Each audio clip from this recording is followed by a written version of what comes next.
好了，这一节就讲到这儿啊，请问各位有何高见？前面讲到的5个国际现在还存在吗？为什么后来没有延续下去呢？第二国际终结了，就是一战的时候就解散了嘛，就散伙了，没有正式宣告，连开会都没开，开不了会了所以到第5国际，等于是他们的这个后身也不是一个组织上的后身是思想理论上的后身，继承者，那是1950年代以后的事儿。第4国际早就没了。第3国际实际上斯大林给解散了，是1943年就给解散。他为什么要解散？很简单因为那时候他要靠这个美国英美，当时不是结成了一个反法西斯同盟吗？主要要靠美国的援助不然的话他一天也生存不下去。那我在后边说到这一点，就是罗斯福给了斯大林多么巨巨量的援助，连苏联红军穿的靴子都是美国给他们武装起来的各种各样的武器弹药、交通工具，包括火车头、卡车等等等等。所以他必须要想办法去拉拢这个英国、美国包括那些资产阶级政党，更包括那些国家里边的左派、极左派所以他就把第3国际给解散了意思是说我不搞国际共产主义革命了，很高明，很聪明。就是因为解散了第3国际，毛泽东才有机会他得到他的最高领导权，他不用听第3国际，听斯大林指挥了吗？他就完全可以他自己自搞一套了。托洛茨基被斯大林驱逐的时候，中共内部也对托派进行了残酷的清洗。但是中国的共产党员根本都没见过托洛茨基，他们能算是真正的托派吗？他们被清洗真的是因为支持托洛茨基吗？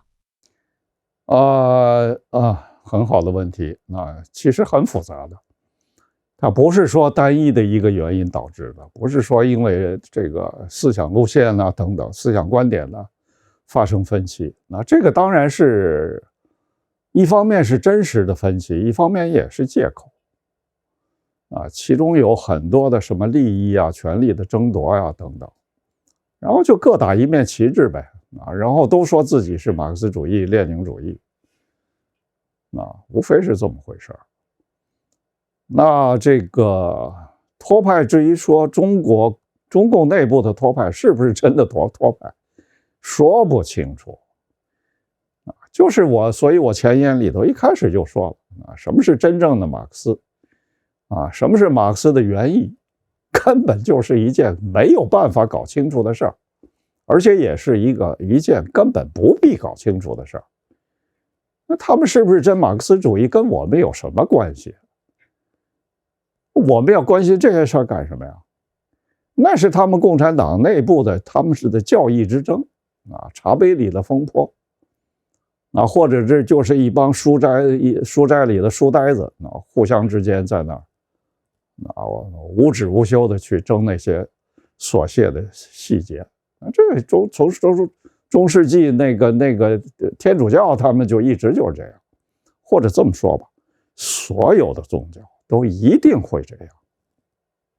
既然您把共产主义比作一种宗教，那么共产党国家之间是不是也会有宗教教义之间的冲突呢？各国共产党对马克思的理解不一样，真的会像宗教那样发生不同教派之间的内战吗？发生了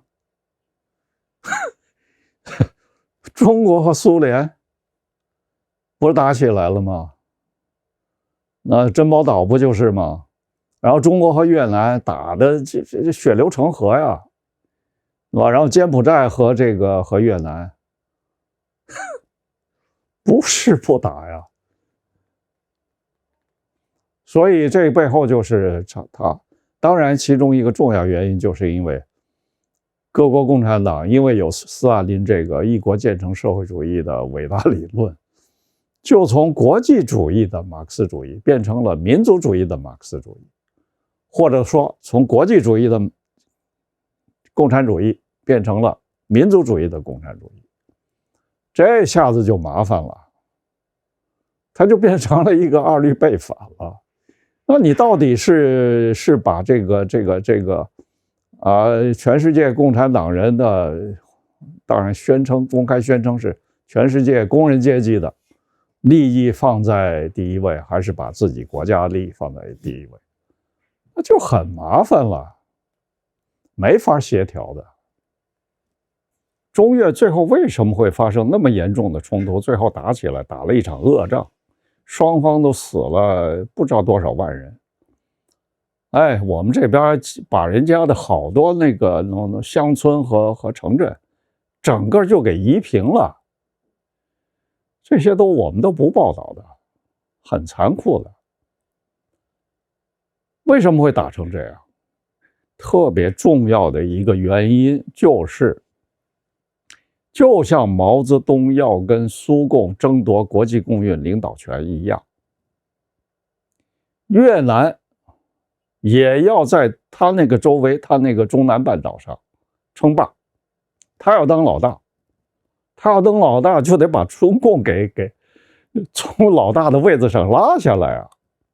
因为什么呢？因为斯大林和毛泽东之间是有默契的啊，虽然没有任何纸面上的什么文件规定，两个人商量好的啊，就是说斯大林跟毛泽东说，我们这个党主要是管欧洲国际共运。那亚洲共运呢，你老人家就多操心一些，他是有这分工的。所以你看朝鲜战争的历史，那每次都是到了这个重要决策关头，斯大林金日成跑到斯大林那儿去求援，斯大林都说，你要去跟毛泽东同志商量，为什么？是有这约定的。那越南越共他把美国人打跑之后，好，他手里掌握那么多美国的先进武器，就跟现在塔利班一样，一下子就膨胀起来，号称自己是世界第3军事强国，根本就没把中共放眼里啊，然后就开始打柬埔寨。打柬埔寨人家有没有道理啊？有道理，红色高棉太混蛋了啊，所以越南人打红色高棉，举世拍手称快。但是他根本原因是什么？他要跟中共要争霸呀。老早在胡志明那个时候啊，就有这个思想根子。越共从胡志明时代就一直有这么一个远大理想啊，叫宏伟理想也行，就是要搞一个他们叫应该叫印支联邦吧，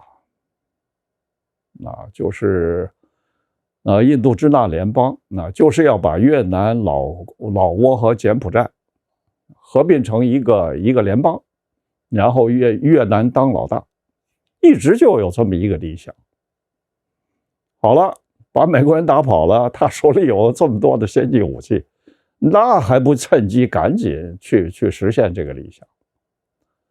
那跟中共的老大的这个地位就发生了严重的冲突，再加上他说的那些不给中共留任何面子的那些混账话，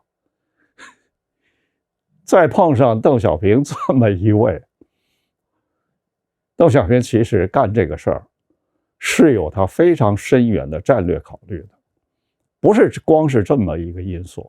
当然首先是要教训越南人，这是一点没错的。